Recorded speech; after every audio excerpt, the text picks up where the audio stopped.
Hello friends welcome to my YouTube channel Partho Meslui. आजिर भिडिओटो खूबेই गुरुत्वपूर्ण হয় কিয়নো ইয়াত আছে এটা এনালাইসিস কাট অফ মাৰ্কৰ এক্সপেক্টেড কাট অফ মাৰ্কৰ। সো এডিআৰই 2.0 অৰ্থাৎ আসাম ডাইৰেক্ট ৰিক্ৰুটমেন্টৰ 2.0 যেটো পৰীক্ষা অনুষ্ঠিত হৈছিল চাকৰি পৰীক্ষা তাৰ গ্ৰেড 3 এইচএস পাস লেভেলৰ এক্সপেক্টেড কিমান কাট অফ হ'ব পাৰে তাৰ এটা এনালাইসিস মই আগবঢ়াম। সেইকাৰণে ভিডিঅটো স্কিপ নকৰাকৈ সম্পূৰ্ণ চাব।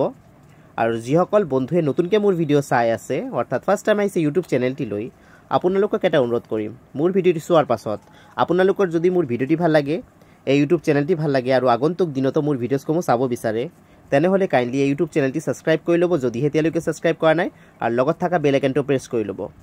ইয়াৰ লগতে সকলো ভিউৱাৰ্ছক এটাই অনুৰোধ কৰিম, মোৰ ভিডিঅ'টি চোৱাৰ পাছত আপোনালোকৰ মোৰ ভিডিঅ'টি ভাল লাগিলে কাইণ্ডলি লাইক এটা দিবলৈ নাপাহৰিব, কিয়নো আপোনালোকে দিয়া এটা লাইক মোৰ বাবে অতিকৈ গুৰুত্বপূৰ্ণ হয়। মই ইনস্পিৰেশ্যন পাওঁ সেই লাইকসমূহৰ পৰা যেন আগন্তুক দিনত আৰু ভাল ভাল ভিডিঅ' প্ৰস্তুত কৰি আনিব পাৰোঁ আপোনালোকৰ বাবে।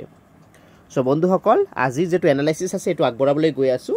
So ADRE 2.0 grade 3 HS pass লেভেলৰ cut off analysis expected cut off analysis মই প্ৰেজেন্ট কৰিবলৈ গৈ আছোঁ। সো বন্ধুসকল জেনাৰেল কেটেগৰীৰ expected cut off mark 140 plus আৰু -3 বুলি আপোনালোকে ধৰি লওক, এটো হোৱাৰ এটা সম্ভাৱনা আছে।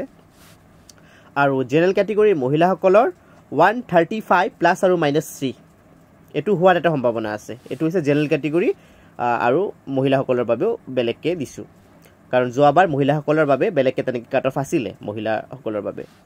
সো ওবিচি সকলৰ বাবে 130 প্লাছ আৰু -3 বুলি ধৰি লওক, ঠিক আছে।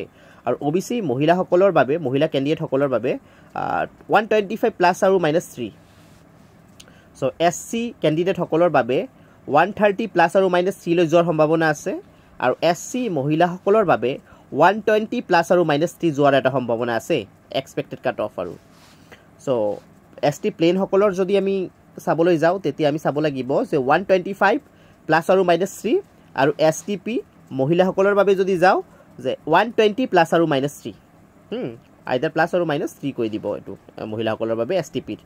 আৰু এছটি এইচৰ ক্ষেত্ৰত হিলছৰ ক্ষেত্ৰত চাবলৈ যাম যে 110 প্লাছ আৰু -3, আৰু এছটি এইচ ওমেনৰ ক্ষেত্ৰত 100 প্লাছ আৰু -3 কৈ দিয়ক আপোনালোকে। এইটো এক্সপেক্টেড যাব পাৰে এইবাৰ আৰু এটি পিএইচ কেণ্ডিডেটসকলৰ বাবে ফিজিকেলি চেলেঞ্জ কেণ্ডিডেটৰ বাবে 95 প্লাছ আৰু -3 ইমান এক্সপেক্টেড কাট অফ যোৱাৰ এটা সম্ভাৱনা আছে।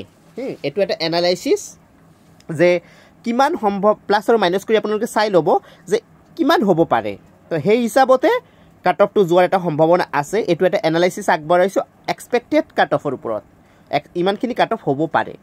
আৰু আগন্তুক দিনত যেতিয়া এডিআৰিৰ ফালৰ পৰা কাট অফ আহিব তেতিয়া আপোনালোকে মিলাই চাব পাৰিব যে মোৰ এনালাইচিছটো কিমান দূৰ মানে আগবাঢ়িছে বা কিমান দূৰ ফেক্ট হৈছে। সো বন্ধুসকল এইখিনি হৈছে আজিৰ গুৰুত্বপূৰ্ণ আপডেটছ। আশা ৰাখিছোঁ ভাল লাগিব ভিডিঅ'টো। আকৌ লগ পাম নতুন ভিডিঅ' নতুন আপডেট লৈ।